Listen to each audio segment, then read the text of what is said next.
record.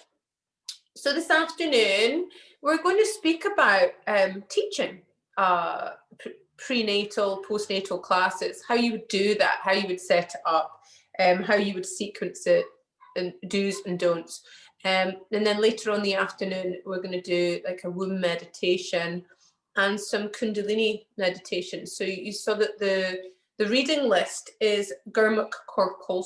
So I've done a few things with her. I've met her in Cologne in Germany. She's a very interesting character. The Kundalini people, and normally if you're teaching pure Kundalini, you're wearing white, and you're supposed to wear a turban to stop the Kundalini rising too quickly. If you're a man, you're supposed to have a beard. I'm getting that way right now, actually.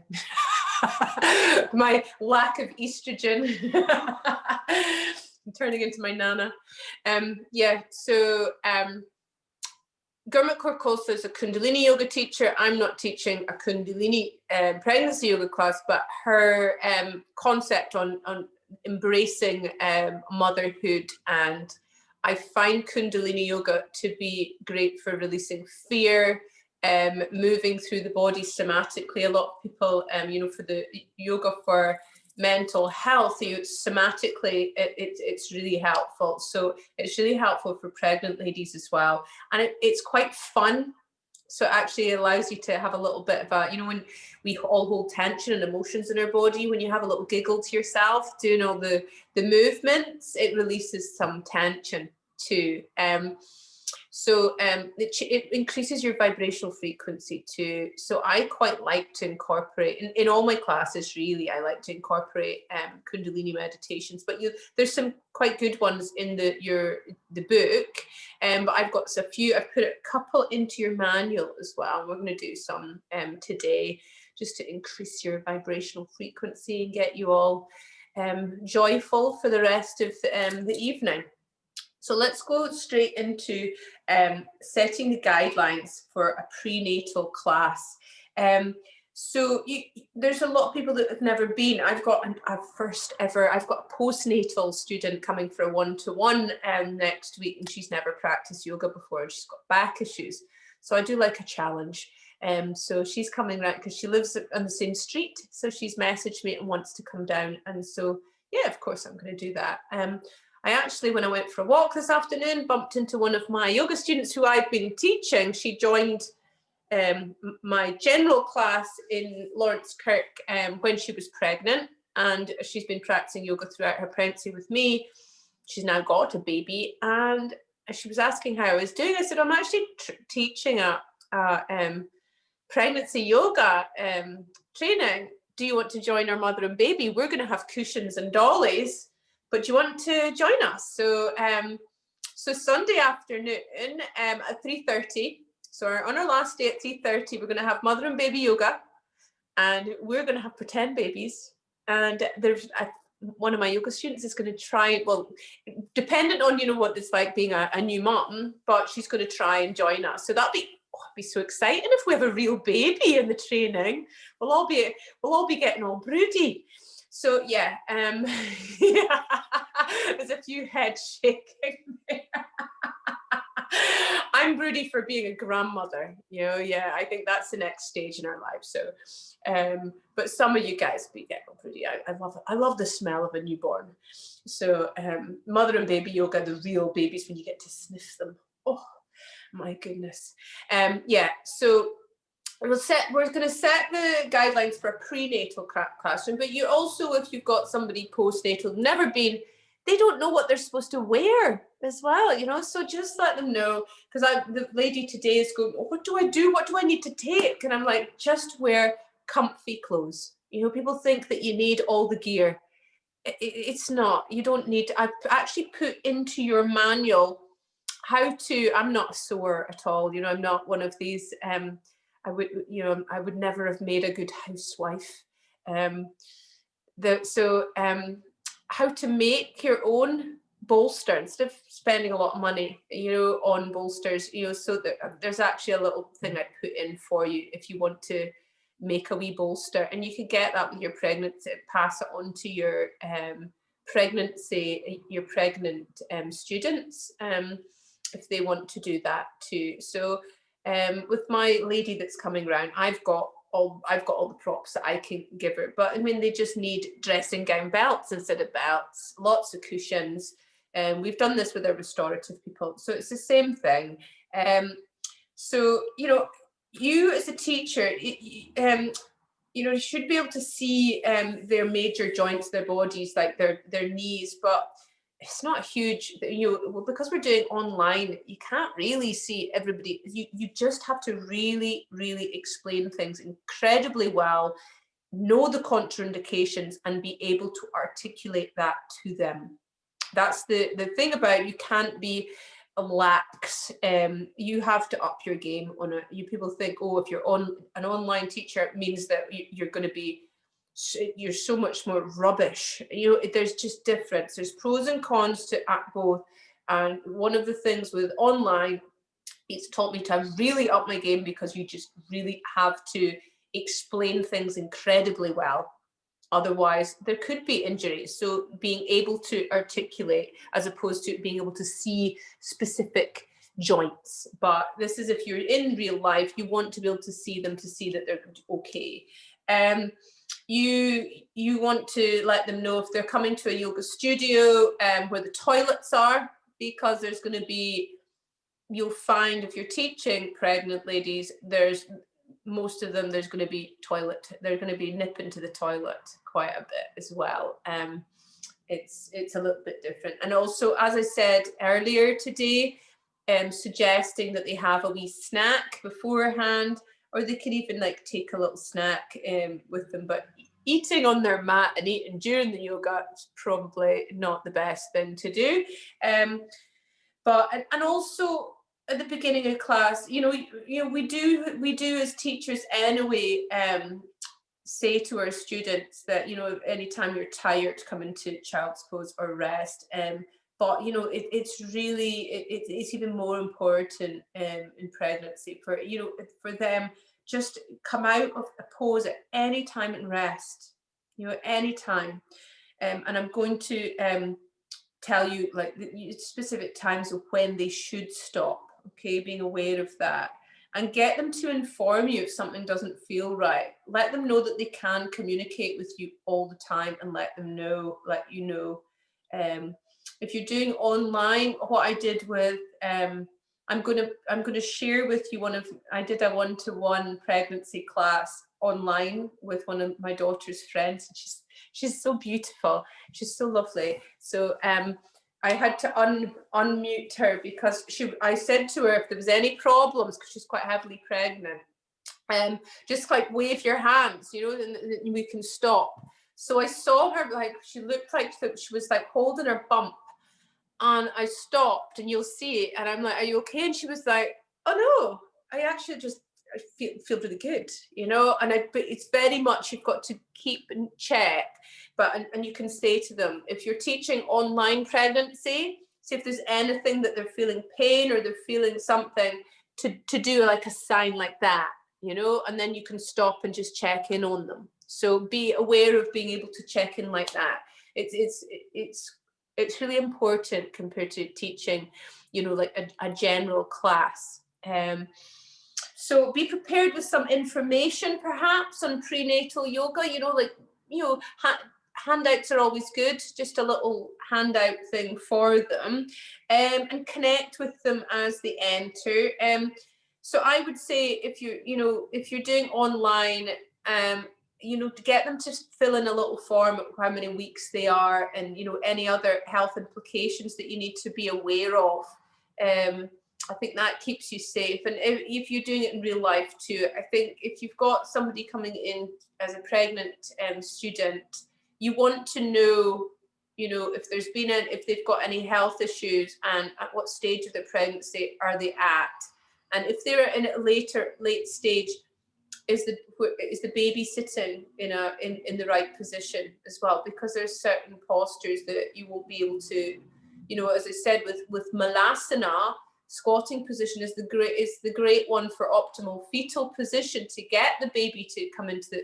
But if it's already come down and it's in breach, the baby's going to come more into breech, you know. Or my daughter Levi, she was back to back, which is utterly painful in labor,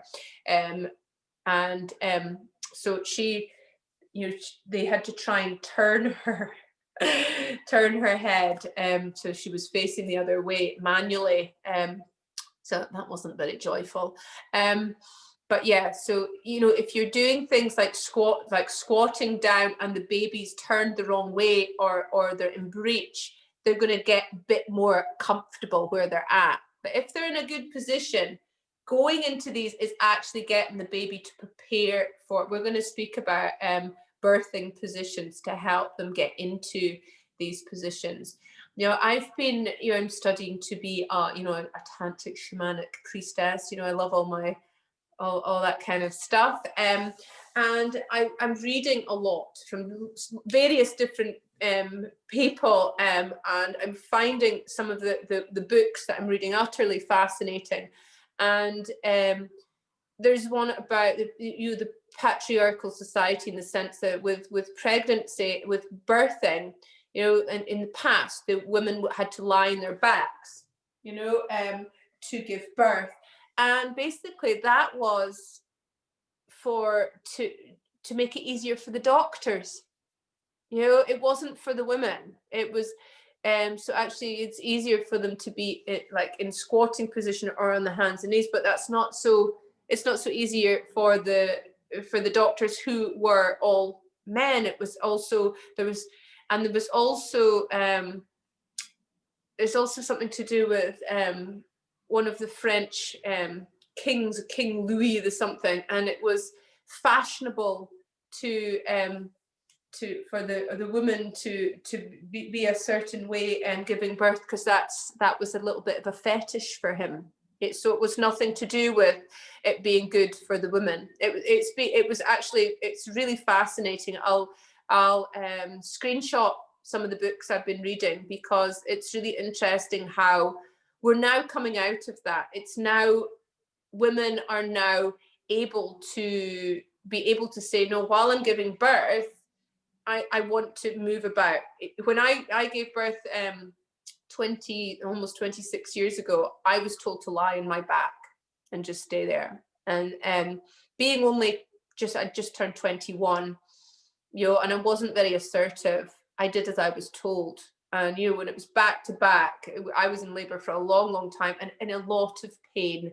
And perhaps if I'd been able to move about, yeah, I think it would have been so much easier for myself and for Levi, because she inhaled meconium. It was like, really, she looked like a boxer when she came out.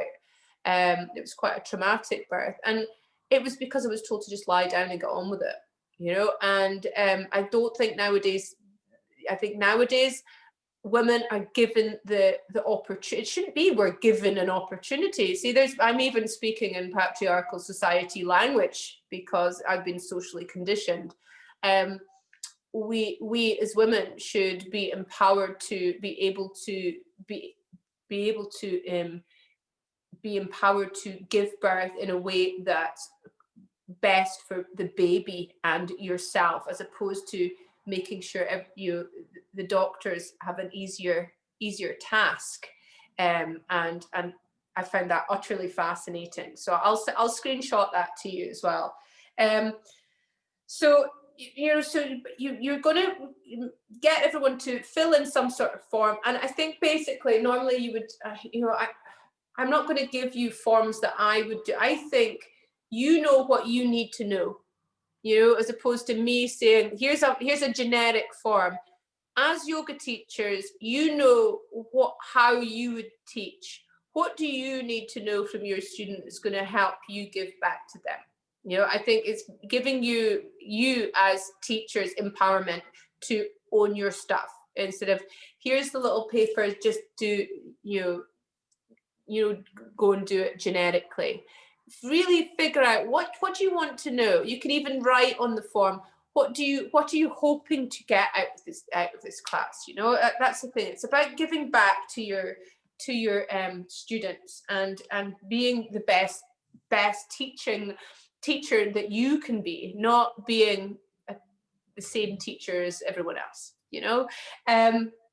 So you need to know what trimester of pregnancy the lady is in, so you can modify the poses appropriately, and we will speak about that. And you know, just a little brief safety discussion prior to the beginning of the class. So I'm going to tell you the do's and don'ts, and it's in your manuals as well. Be aware that some of the stuff I'm sharing with you today isn't in your manuals, because I'm not going to be just reading out stuff from your manual, because you know, it would be just as well saying go home and read your manual and then have to sit and watch me read it. So I'm sharing with you a lot of stuff that's not in your manual. So be really present for your students during your class, as you all will be, and personal contact with eyes and speech, and that's something that I think goes without saying. So with a prenatal yoga class, and you know, and I would say if you're teaching postnatally as well, but I would say a lot of postnatal classes now would tend to be mother and baby. But I think postnatal, there'll be, you know, I've had you know, she's also a yoga student of mine who's trained to be a children's yoga teacher. She just lives at the bottom of my garden. She doesn't live in the bottom of my garden, obviously. Her house is across the road. I don't have students living in my garden. I'm weird, but I'm not that weird. So anyway, Emma, when she had Duncan, so Duncan's about 5 now, she came down and asked, you know, she'd had a cesarean. So 6 weeks in, you can start practicing again. 6 weeks in, she came down to start getting ready for getting back to classes with me, and we did some one-to-one. So she just brought Duncan with her, and he was awake, sitting in his seat watching us, and it was great, you know. So you can have classes where they bring their babies, and it's not mother and baby, but they will be aware that there's going to be disruptions where they're going to have to go and feed their babies and that. So you can have a postnatal class, and they're allowed to take their babies. But then it's quite nice to have one where it's mother and baby, so that they can really connect as well. So it's very much, I'm going to give you information and ways of doing it, and then you make it your own, and you come from your own heart. Okay, so this is the way I teach, this is the way I learn. I take as much as I can. I practice as much as I can. I feel it, I learn it, and then I share what feels right for me. And that's what I want you guys to do as well. So I find that if you're working in real life as opposed to online, teaching them in a circle as opposed to,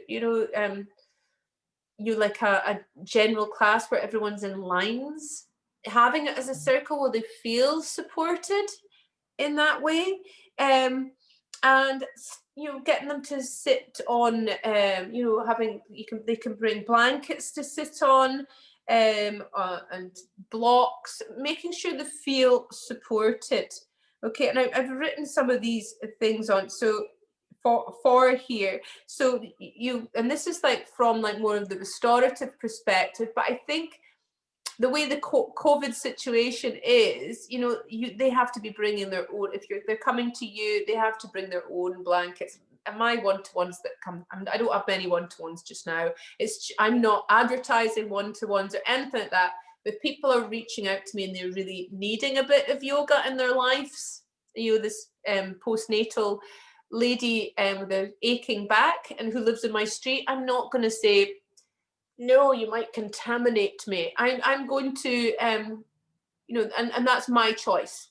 And so it's up to you what you're going to do with it. But I would say you don't want a group of people coming in and using all your props, and if you don't want to, the COVID situation.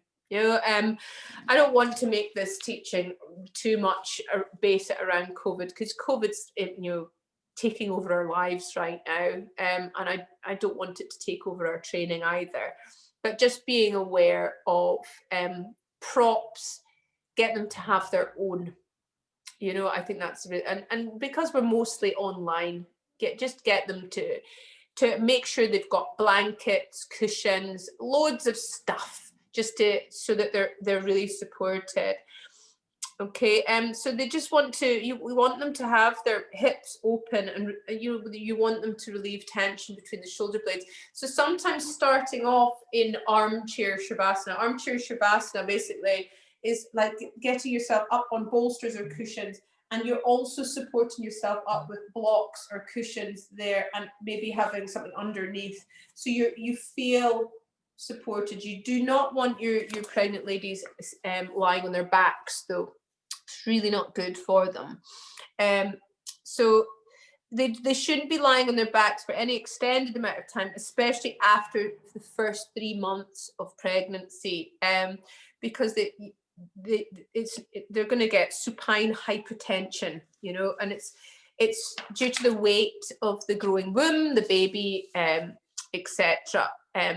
So, and it's also, it presses on the inferior vena cava, which is the vein of life. So the vena cava is the main vein which returns blood from the lower body and abdomen back to the heart.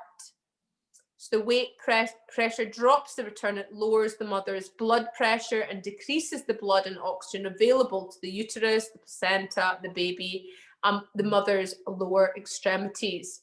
So you really, this is again why you want the mums to lie on their left side. You know, when they're turning around, lying on their left side. This is all about the, this is about working with vena cava. You're just wanting to protect them. So sequencing a class.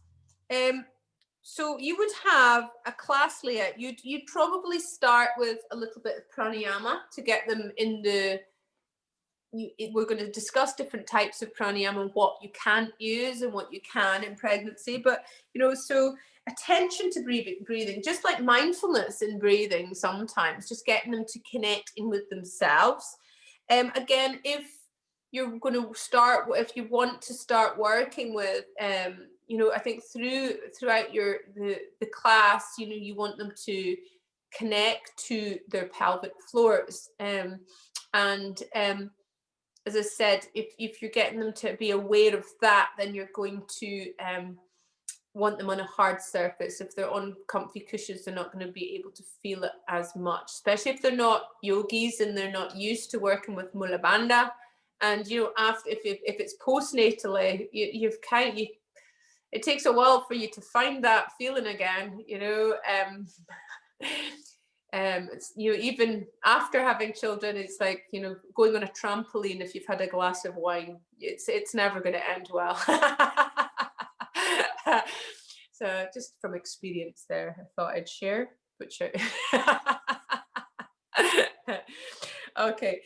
So I think, you know, as I said, that you start in a circle, and, you know, sometimes a sharing circle is good, you know, getting them to use time for communication and group inquiry. So, but making sure that you, as I said about a stay up, you don't want to steal people's time. You know, I remember postnatally going to a yoga class in Stonehaven, one of the little villages that I moved to when I had Kaya. And this yoga teacher, she's an older lady, and I'd been practicing yoga for quite a while. And I was more into vinyasa and ashtanga, but I wasn't a teacher. And I just felt I really needed to go to a class. And I saw that there was a yoga class in the community centre, and there was a creche next door, so I could put Kaya into the creche and go to the yoga class. So I only had that hour. And when you're a postnate, when you've just had a baby and you've got that hour, it's so precious. You know, it's like having a shower or a bath when you've got baby, or eating food when it's still warm.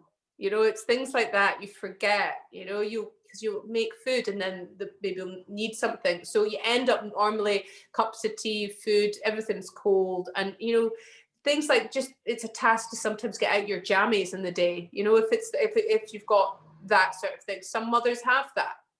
And so that hour would be like, oh my goodness. And I remember going to this class, and it was a lot of like older ladies, and she'd go, is there anyone got any injuries or any physical things that I need to be aware of? So then it was just all about older ladies telling me about their sore bits. And it was so frustrating, because I was sitting there, I got so desperate to do yoga, And for the first 20 minutes of an hour class was listening to ladies telling you their stuff that was really irrelevant, and it was getting, you know, got quite, you know, they're speaking about stuff that wasn't even relevant. And then the teacher starts speaking about foods that you should or shouldn't be eating to keep you healthy. And it's like, I don't want to learn about nutrition. I was working for the NHS, you know, for an NHS Grampian in the marketing and public relations department. So I was actively helping people in deprived areas how to eat healthily and cheaply. And I didn't go to a class to learn that. So I wasn't getting, I was just so like, you know, I ended up having half an hour of yoga, and I came away feeling I really wanted to do yoga. So I really feel that if you're gonna, I think it's important that they need to connect. It's good for them to, you know, because they could go, oh, this week I'm really tired, or I've been feeling nauseous, and or they say something, some sort of symptom to see if it's normal. Somebody's like, oh yeah, but you want to hold it. It's a bit like holding a meeting in a sense. You need to nip it in the bud so it doesn't go off into a tangent. And I know you're thinking, come on, Louisa, you're always going off on a tangent. But you know, you have to be able to nip it in the bud in a sense, and know how much time it's going to take. So I would say that if you're going to be doing like that sort of thing, you add in that extra bit of time, so they know that they're getting enough time with you doing yoga. So you've not got somebody going, I've just listened to 15 minutes of heaps of people speaking about feeling sick, and I've you know what I mean. So you don't want people leaving feeling frustrated. You know, I didn't feel angry or frustrated. I was just like, oh, that's 20 minutes. I could have had a bath. That's 20 minutes. That's a bath. I didn't want to listen to old ladies speaking about their sore bits. So that's the same thing. So that time is so precious. And if they've not had a baby yet, then they're pregnant, their time is still, everyone's time is precious. So sharing circle, put in like maybe 10 minutes, and you make sure people don't go off in tangents, because you will get people that want to tell you everything about their whole lives. If you work with children, you know that that's what happens as well. They're like, excuse me, you know, my dad's got a spotty back. Oh, lovely. Excuse me, you know. So you're just like, oh, you can tell me after. So it's a bit like that when you're working with pregnant ladies. You can go, okay, you can give them that support, but if it's coming into something that's really intricate and personal, you can make sure, I would say as well, if you make sure you've got enough time at the end to hold their space in that way. So you can say, okay, yeah, let me have a think about that, and let's discuss this afterwards, or we can set up a time for me to chat with you later. So they know that they're heard, they know that they're supported, but if it's not relevant to the others, you need to you hold their space, but make it separate so that then you can call it back in. So it is similar to working with children, because you want to call the energy back in, or you're going to lose everyone else's attention. So calling in the circle, holding their space, knowing that they're heard, just giving everyone just a couple, like we did today, where we're checking in and saying, and what's your name and where'd you come from? But like blind date. So you're going to go around, do that sort of thing. And, you know, there'll be people going, oh my God, I don't want to speak. And that's fine too. They don't need to, but I think it's nice because that gives them that sense of connection to each other, and they feel part of something. Because pregnancy, sometimes they can feel a little bit isolated and alone and frightened. Okay, so you want to try and so by doing that you learn their names, because that's something as a yoga teacher sometimes you find it sometimes takes months until you eventually know somebody's names. It's a bit like when you work with children, you only end up knowing the naughty children's names, because that's the ones you have to keep in tow. So it's the same with your students. It's not the naughty ones, but you know, it's the ones that are like, oh, and the quiet ones that really just wanting to get on with it. Sometimes it'll take a while until you get to know. It was that I was teaching my people that come to my house for years in the community centre in Lawrence Kirk. Eventually I decided to move it into my house, and I did it so that we would have chai at the end, because, and that's when I start to learn their names and get really work with the energy. So we had 15 minutes of a chai latte afterwards. So that connection, sangha. I think in pregnancy yoga, sangha, a community is really important, to feel connected to something. So you find out how far they are in their pregnancy, their names, and and then you can have, maybe do it in a progression if you want. You can have it like, this week we're going to do something on back pain. This week we're going to do something to do with tightness in the shoulders, because they can struggle with kyphosis, especially breastfeeding moms. So you can actually have like a block of sessions, that each session has something that's a little bit different that they could take with them, and give them a wee handout. And make it like something more tangible, and something they can really take and work with as part of their toolbox. So the sharing circle is I think it's really quite important. So let's see, what else have I got to share with you as well. So we're going to here we go. So about props as well. So it's quite a prop heavy class, prenatal. So they can, you can use chairs. If they're at home, you get them to use like a chair, because like you can incorporate that.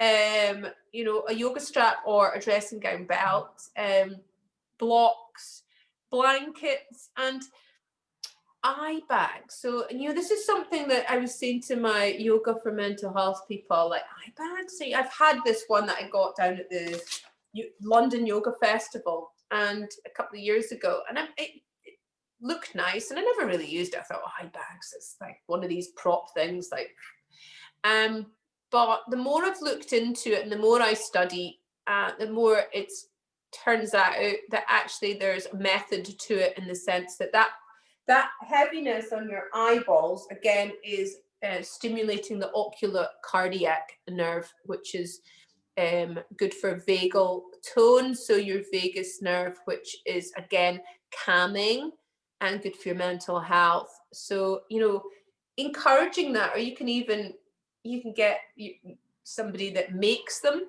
let's like shop locally. And then at the beginning, you give them that option and tell them why. I know that a lot of my yoga for mental health people have changed their, because we had this thing with the restorative yoga. I remember being in restorative yoga classes where we had to do, supported downward facing dog, where your third eye is resting on a block, and I'd be like, oh, this is just a bit irritating this year. I was like, what the hell, we're doing that for? And then when I found it, and so I'd been doing it for a long time and not really like loving it, but when I found out the reason for it, now I love it. So get your students to know the science or the whys, and it's stimulating. So as well as feeling supported, so you can get them to do things where they are resting their third eye onto the block, like we did today, and so, or using eye bags. So people like to know why. I don't. You go to classes and you can. I like to know why we do this, so then I know if I want to apply it or not. So you'll find that yoga teachers have their own ideas about what should and should not be done during a prenatal practice. Yes or no to back bending, forward bending, inversions. So you should teach your prenatal classes if you're teaching someone new to yoga, and you're going to demonstrate the modifications as well. So pregnancy is definitely not a time to learn advanced yoga postures. And you're not going to be incorporating all the like advanced stuff. Like you will definitely not be incorporating Kumbhaka, breath retention. That's just a definite no. So you want to keep it clean, pure, just really strip it back down and make it supported in a sense. So if you get them to prop themselves up as much as they can with pillows, blocks, just, you know, it's so not cheating to use as much props. You want them to really feel nurtured and supported. So you're during the class, you want to create a sense of community, build the connection of the mum and the baby too. So keep bringing it back to that connection. We're going to do, so earlier today we had the heart and the hand on the, well, the belly, but it's really the womb. I'm going to talk to you a little bit more through that, and we're going to speak to you about it as a womb meditation. So that's like bringing the connection of the mum and the baby, and that hugging the baby in, working with the TVA muscles, that hugging the baby in. That's something that you would be bringing into your wording of your teaching. Okay. So, and you want to get your students to tune in, listen, and trust the wisdom of their bodies. So I kind of, when I'm teaching any certain class, you know, I get them to kind of check in with themselves. I think that's really important in any class that you teach. It's not just pregnancy. I think you should be in your practice checking in with yourself and seeing where you're at, you know, not getting caught up with it, the thoughts of it. It's the coming out of your head and into your heart, and get them to determine what for themselves if forward bending feels good, comfortable, and if some modification is needed. Okay, so it's really like giving them that kind of autonomy to be able to make choices for themselves, you know. So so I would say if you're teaching, so with sequencing a class, so I would say, so I've not written this in your manual, so you take notes if you want to. For an hour's prenatal class, you would do warm-ups, so like spine, shoulders, hips, and that would be, you know, about 8 minutes. This is like me thinking about all the different, whenever I teach a class, most of you guys who have trained with me know that when I teach things in segments. So when you know which segment, you know, you're going to go into, and then you can know what asana to put in. And I think that makes it so much easier to teach and so much easier to figure out how you're going to create your class by segmentation. So the warm-ups are about 8 minutes. This is approximate. This is just so you can figure out, you know, how you would, when to move on to the next part.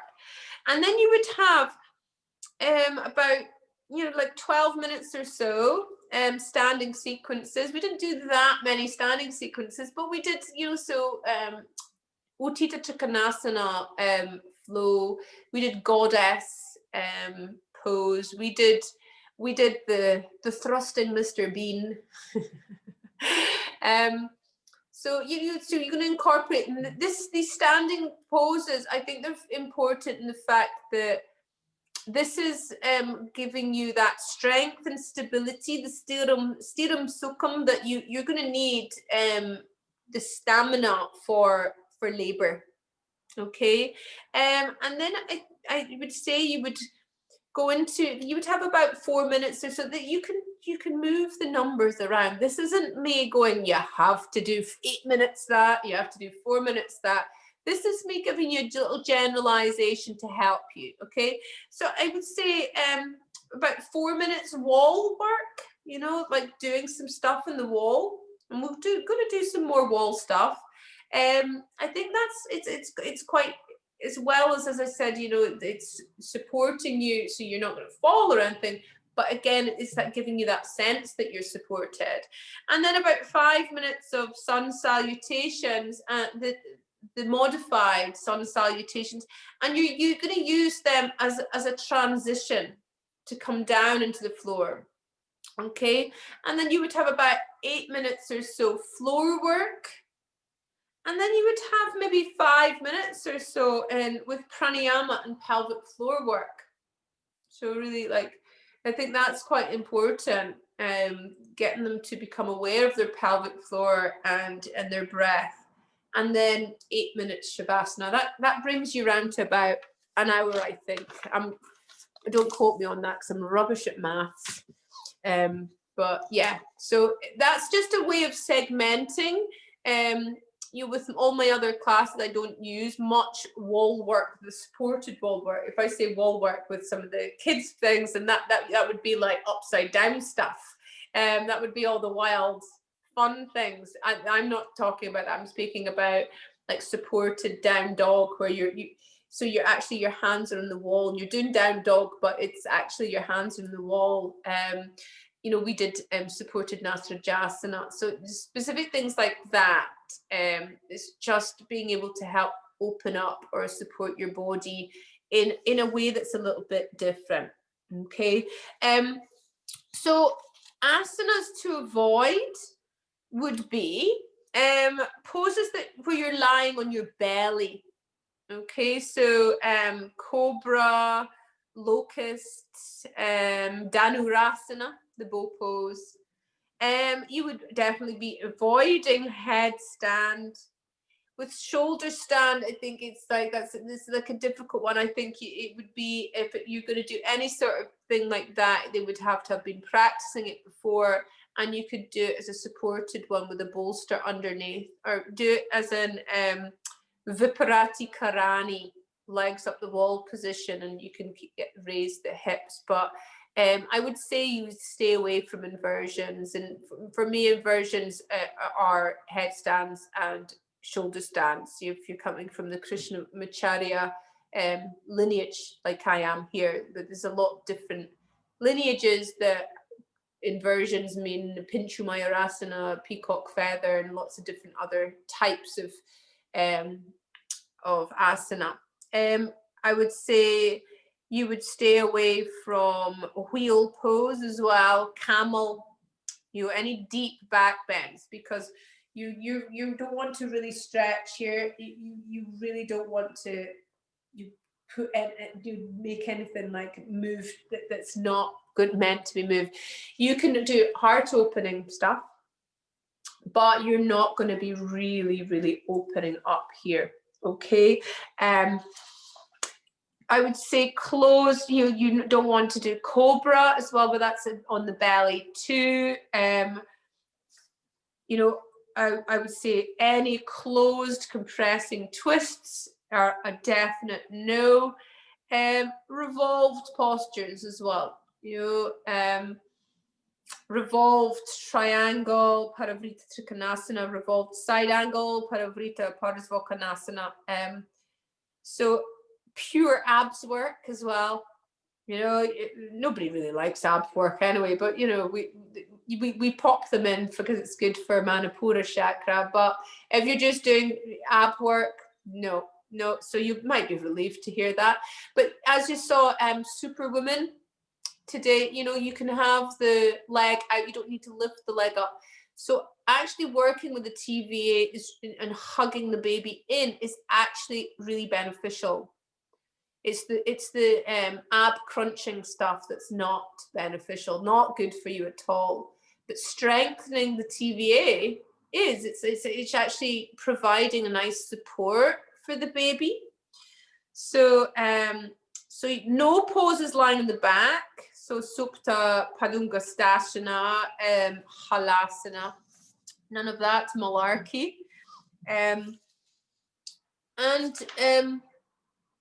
Where's my so that's them. Let's see.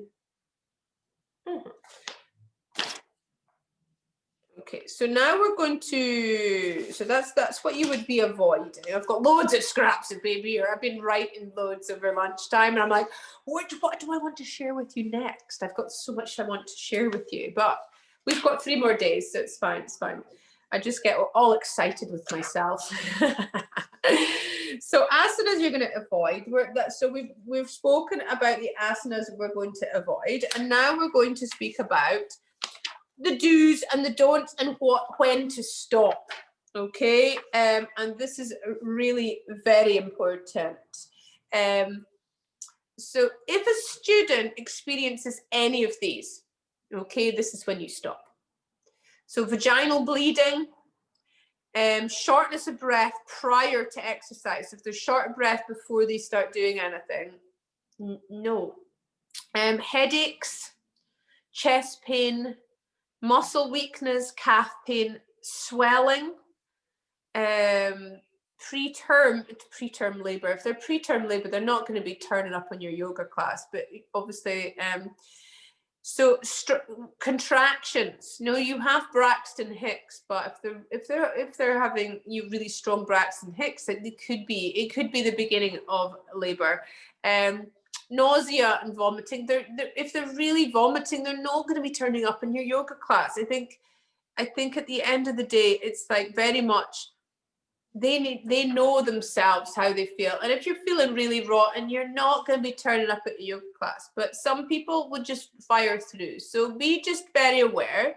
And yeah, so let's look at the lists of do's and don'ts. Okay, so do move slowly and gently, and do arise and change positions carefully. So you saw that today when we were coming out of our lunge, and it was like a wider stance with the lunge to keep her, to open up our pelvic area to give the baby more space.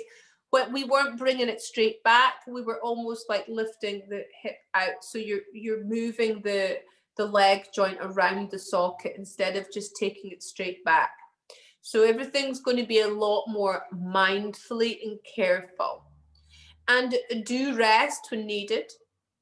And it's perfectly fine to do chest opening practices. So it's okay to open up here, as long as you're not doing deep back bending to open up in the lumbar area. Your lumbar spine as it is going to have a deeper curve there because there's all this weight. You don't want to increase that, but you are going to have more that. So you want to open up here more and encourage yourself. So I find I've already got more of a dip in lordosis, the dip in my lower spine. Some people are a bit more flexible in that way. And you find that when we're doing swooping cat, you don't want to have that big dip. So actively get your students to be aware of kind of trying to tuck their tailbone under when they're doing swooping cat. It stops that kind of dip in your spine and protects your spine. Okay. So do use props. Me being a yin teacher and a tantric teacher, I teach lots of different styles of yoga, and I practice different styles depending on where I'm at. Now I'm with yin. We don't want to use too many props. We're supposed to be working with gravity. With tantra, we're not using props. We're working with energy. We're harnessing the prana. But with restorative, we're using lots and lots of props. With Iyengar, you're using lots of props. I'm not an Iyengar teacher, but restorative yoga comes from it has like influences from Iyengar, and Iyengar is very much about using props in almost like a therapeutic way. And in pregnancy, restorative is a good way to go. I'm going to give you a few little sequences of restorative yoga that's going to help you, but be aware that some of them are, aren't so good for pregnancy, because you do not want to be lying on your back. You want to be propped up. But some restorative postures are absolutely amazing for pregnant ladies. Okay, so take time to let yoga help bring focus to the mum and the baby. So you're very much like we did the hypnobirthing shavasana today. So it was bringing awareness to the connection between yourself and the baby. So calling that back in, sometimes if I'm teaching, I get my students to be aware of their heart centers, to come out their heads into their heart. If you're teaching pregnancy yoga, you want to sometimes remind them or give the baby a hug or put their hand on the belly and really practice that, feel that connection with baby. Okay, get your students to listen to their bodies, and get them to trust their bodies and be aware of the sensations. Okay, and I want you to practice yogic relaxation techniques often. We're going to do some of these this afternoon. And vocal toning, which is chanting, humming, sound practices, so mantra work, and work with Brahmari. That also helps with vagal tone too. It's something that's very, very helpful with that. And the vibrational frequency reaches the baby as well. So it's absolutely amazing that if you work with a mantra as well.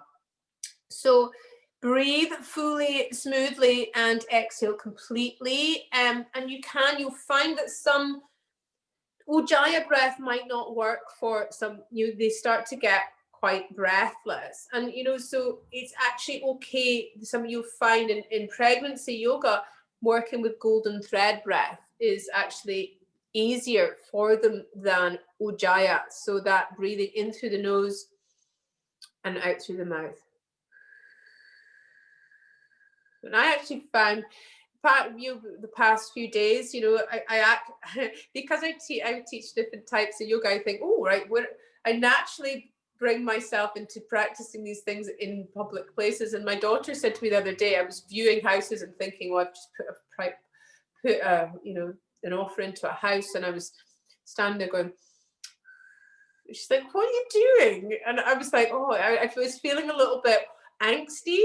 So I started doing golden breath, but I forgot because I'm so used to being on my own. I was doing golden breath and I'm viewing a house, and she's like, what on earth are you doing? I was like, oh, sorry, I was doing golden breath, golden thread breath. I was calming myself.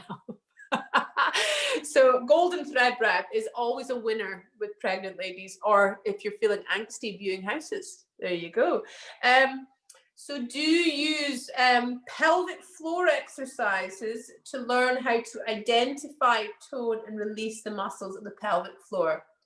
And as I said, we were doing today, getting them to be aware of the difference in sensations. So if you're used to really working with the bandhas, you're used to inhaling and holding and engaging. And what we want to do is we want to work with the diaphragm, and we want to do it's a different way of doing it, and it feels different. It feels weird when you first show pulling the pelvic floor up on the exhale. Feels weirder, but you might have noticed it's harder work, and you're really engaging these muscles.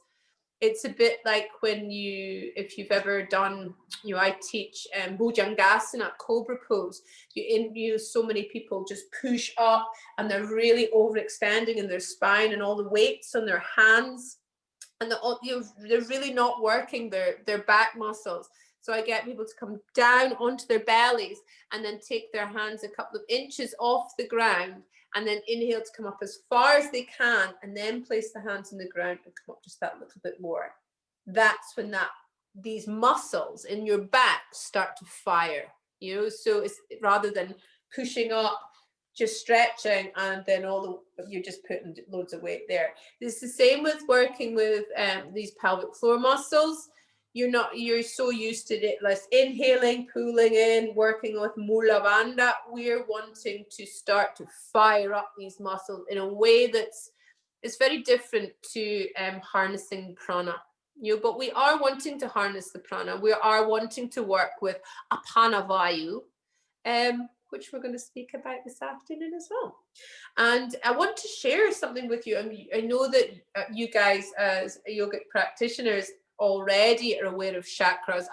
And if you've not trained with me and you're not as excited about chakras as I am, I will post something in your group.